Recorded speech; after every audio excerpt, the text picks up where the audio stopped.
Welcome. Good morning, good afternoon, good evening. I'm not sure where you're at. Today, we are going to be in the book of Ecclesiastes. This is a book written by King Solomon, said to be one of the wisest people that ever lived. And in this book, I just want to point out chapter 1 and chapter 2. So I'm going to allow you to read chapter 1 and 2. And then once you read chapter 1 and 2, I would encourage you to come back to the video and we can discuss, have a little Bible study, if you will. And so, just to highlight some of these points, Solomon says, everything is meaningless, says the teacher. Completely meaningless. What do people get for all their hard work under the sun? Generations come and generations go, but the earth never changes. The sun rises and the sun sets, then hurries around to rise again. The wind blows south and then turns north. Around and around it blows in circles. Rivers run into the sea, but the sea is never full. So what he's talking about is how things come and things go. These things around me, all these trees, all this nature, all these sidewalks and all these people walking, where will they be 100 years from now? He says, nothing under the sun is truly new, but it is actually old. He says, people say, here is something new, here is something wondrous, here is a new car, here is a new watch, here is a new toy, here is a new phone. But all these things are merely, they were already here. The tools, the circuit boards, the screens, those things were already here on earth under the sun, and we have formed it into something quote unquote new, when in reality all the things have already been here. We're just making it appear as new. And so he also goes to talk about, I don't know if you guys know this, but Solomon had a lot of riches. And if you go to 1 Kings chapter 10, it will talk about, I think verse 14, it will talk about all the things that Solomon had. And this man was not a broke man by any means. But think about what you would do if you had the hundreds of millions of dollars. Solomon basically had that. He had the home, he had 700 wives, he had many different riches that people here on earth still plead for and covet today. You see lottery signs all over the place. You see homes that you want, but sometimes we have to encourage ourselves to be okay with what we have now. You live in the present moment. Be okay with what you have now.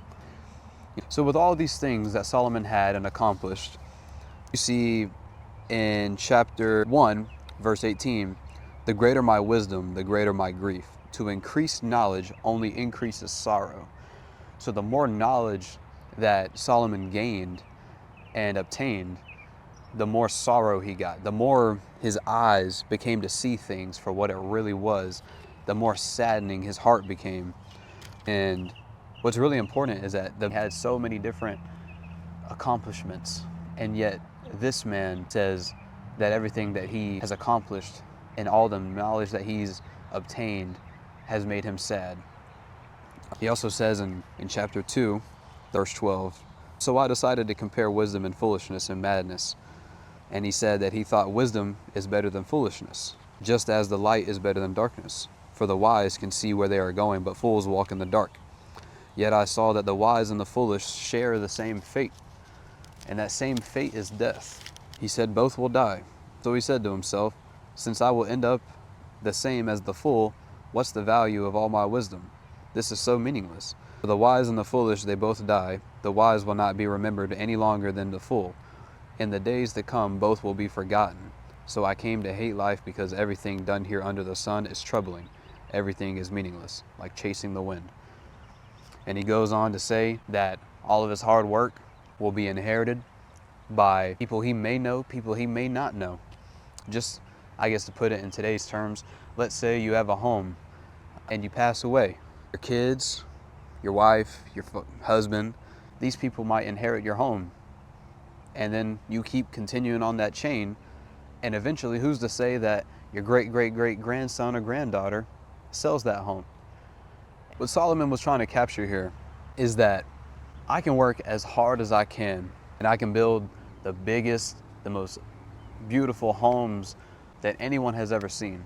But at the end of the road, whether you're homeless or whether you're a multi-million dollar, multi-billion dollar person, you both share the same fate, and it's death. No matter who you are, everyone must die, and everyone will perish. but the words of Christ will never perish. And so what's really saddening is how Solomon, with all these things that a man could ever dream of, thought to himself, what is the point? He asked God for wisdom. When God appeared to him in a dream and he asked Solomon what he wanted wisdom to teach his people and to lead his people in the right way. And what's crazy is that when you really start to dwell on Solomon's words and what he actually was talking about, you realize that no matter how much you work, 100 years from now, these things will not matter. The trees behind me may or may not be here. The shoes that I'm wearing, the clothes that I'm wearing may or may not be here. I just want you guys all to think about that, and to think about 100 years from now. Your name might be remembered and it may not be remembered. Today was given, but tomorrow is not promised. Make the most of today.